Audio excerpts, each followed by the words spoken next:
की सुप्रीम कोर्टामध्ये पाणी वाटवा संदर्भातली एक याचिका प्रलंबित आहे आणि या सगळ्या पार्श्वभूमीवर केंद्र शासनानं जे त्यांनी ऑलरेडी व्यवस्था कर्नाटक सरकारनं केलेली आहे ते जाऊ नये, पुढं 524 पर्यंत त्यांनी उंची वाढवू नये अशी आमची अपेक्षा आहे।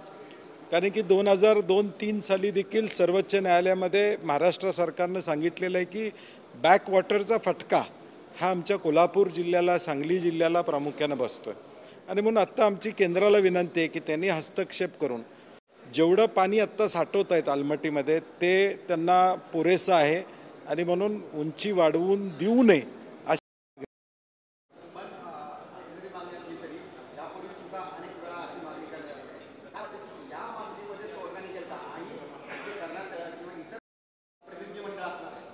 नाही। आम्हाला कोण प्रतिनिधी असणार आहे तिथं माहीत नाही, परंतु राज्य सरकारनं प्रामुख्यानं ही भूमिका घेतली पाहिजे आणि केंद्रानं या 2 जिल्ह्याचा पुराचा फटका हा अनुभव आहे।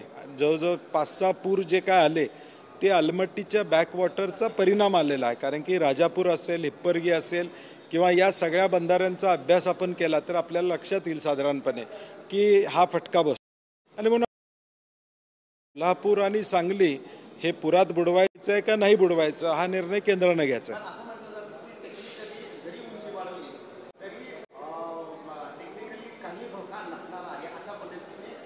नाही, मला नाही वाटत हे सत्य आहे। कारण की आम्ही मागच्या वेळी देखील रुरकीच्या ज्या इन्स्टिट्यूटला हे काम दिलेलं आहे, आम्ही मंत्री महोदयांना विनंती केलेली आहे की त्याचा अहवाल घ्यावा आणि तो अहवाल तयार करताना स्थानिक लोक दाखवतील की कशा पद्धतीनं याचा परिणाम होतो। कारण की कृष्णेतून येणारं पाणी पंचगंगा कृष्णेत येत नाही, हे सगळे विषय आम्हाला स्थानिक माहीत आहेत। आम्ही त्यांना पटवून देऊ शकतो की या बॅकवॉटरमुळंच हा फटका बसतोय। कोण तांत्रिकदृष्ट्या आम्हाला समजावण्याचा प्रयत्न करत असेल तर ते चुकीचं आहे।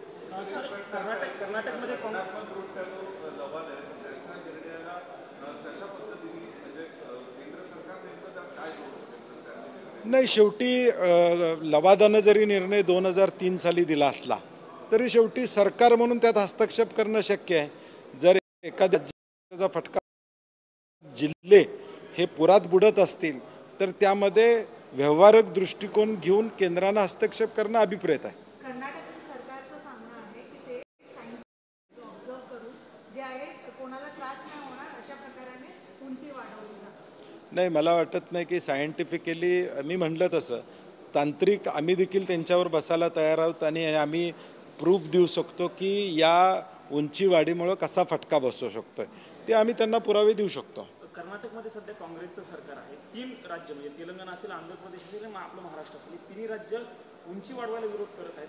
असं कर्नाटक नेमकं अशी भूमिका कशामुळे? नाही, आमचं म्हणणं असं आहे की महाराष्ट्र सरकारनं आमच्या राज्याची भूमिका घेतली पाहिजे।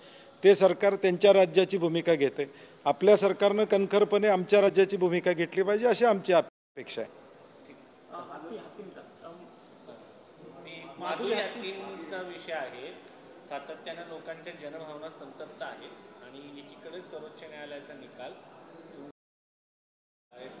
नाही, मला वाटतं याच्यावर गेले 15-20 दिवस झालं प्रचंड वातावरण निर्माण झालेलं आहे आणि म्हणून राज्य शासन यामध्ये लक्ष घातलं गरजेचं आहे। राज्य शासनानं एक निर्णायक भूमिका घेणं गरजेचं आहे। लोकभावनेचा आदर करून तो परत त्या ठिकाणी ती हत्तीने मठामध्ये मिळाली पाहिजे अशी साधारणपणे सर्वसामान्य आमची लोकांची अपेक्षा आहे।